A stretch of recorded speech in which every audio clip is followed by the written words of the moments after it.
Okay, day 14, Summit family of the 20 and 30 challenge. Today's topic is all about how to have fun and stay on the challenge, how to have fun and stay on the diet. A lot of people go out to eat. A lot of people do date nights like we do. You go out to eat with your friends on the weekend, or you go out for Sunday brunch after church. And I'm getting a lot of questions. How do I do this and still stay on the plan? It's like impossible to go out to a restaurant and stay on the plan. And it's possible. It's not always the easiest thing because you go to somewhere like Crafted downtown and you want to have their mega mondo burger with everything on it and their gorgonzola fondue fries that I think are phenomenal. However, you just can't do that stuff on this 30 days while you're trying to get your hormones balanced and lose a bunch of weight and get healthy. And so I want to give you a couple of tips about how to do that and not be miserable and not feel like you're wasting a valuable experience with your friends and your family going out to eat.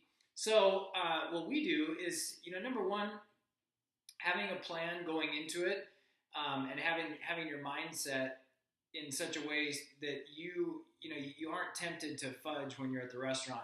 That's first and foremost. Going there hoping that you'll make a good decision, or trusting your willpower to abstain when everybody else at the table is eating fried foods and greasy stuff, and it just looks amazing, and you're sitting there trying to eat your salad and chicken breast with olive oil and lemon on it. It's really difficult.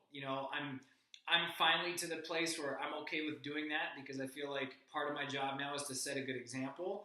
And so when I eat with people, I typically try to eat really, really clean. And it's not just because I'm trying to be healthy, but it's because I'm trying to set an example.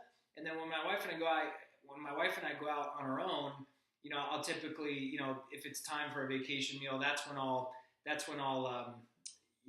fudge a little bit or whatever.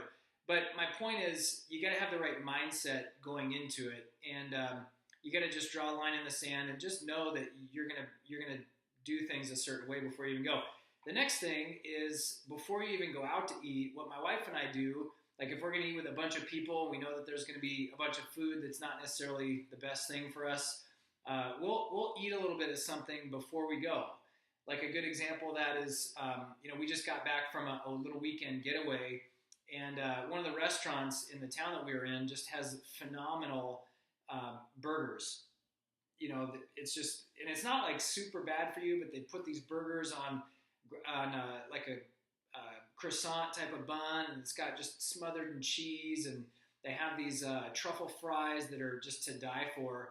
And even me being super disciplined, it's hard to put that stuff in front of myself and stick to the plan. So before we even went out, we went out to lunch with the rest of my family.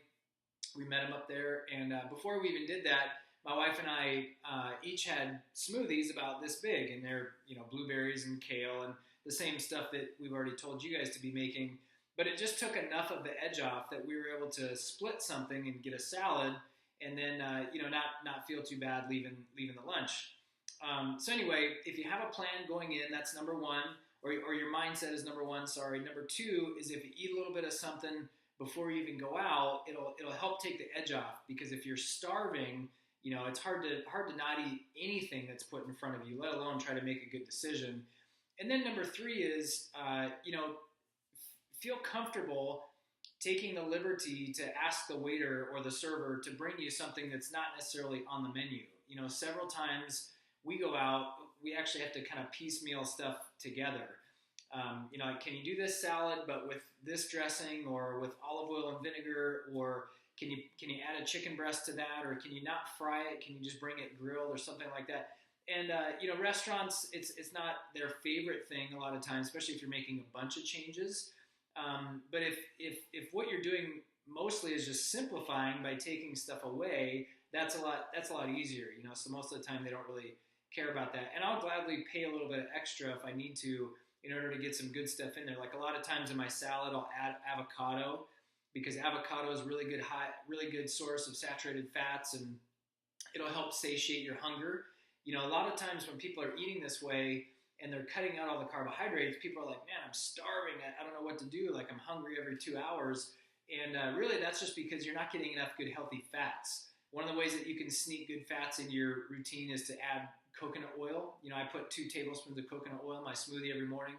And then that's probably the most filled I get out of any meal the rest of the day. I usually drink a smoothie in the morning at about 6:30, 7 a.m. and then I'm good to go till 12:31. And so anyway, coconut oil in the morning. You can also do avocado in your salad at lunchtime. Lots of olive oil is really good. Quick note about olive oil: just because you cook something in olive oil doesn't mean you're getting a lot of good oils in your diet. A lot of people say, "Oh yeah, I get tons of olive oil. I fry my eggs or I fry my chicken or whatever the case is." And you actually don't want to cook with olive oil. Just so you know, olive oil has a very low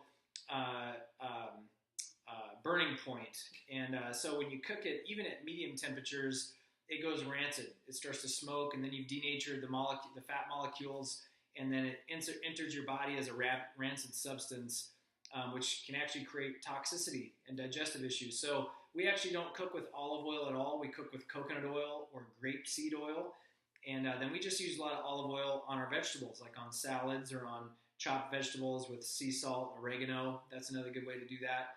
But yeah, if you're going to eat out, lots of olive oil on your vegetables. You can also use olive oil instead of butter, because a lot of times they're going to use like margarine, or they use, just like the generic butter, which is not great. You want to use like raw or organic dairy if you're going to put any of that stuff in your body. And then avocado in your salad, that's another good way to get good healthy fats in there. And don't be embarrassed or don't be timid. Just ask the server, if you can do some of that stuff.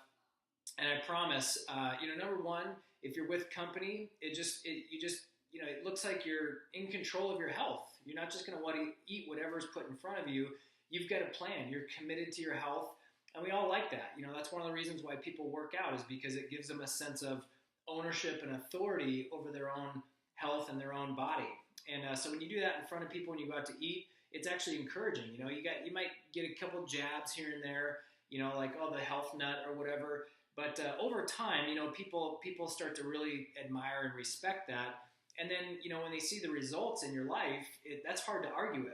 The person that was cramming down fried corn dogs and cake after every meal, who was making fun of you, may not be laughing so much when you're dropping all this weight. The fat's literally melting off your body. You have tons of energy. You're sleeping better at night. You're being more productive, and you're just happier with your life. Your self-esteem and your confidence goes way up because of these positive changes that are happening in your life. So anyway, that's going out to eat. Day 14 of the 20 and 30 challenge. I'm super proud of you guys. Keep up the good work.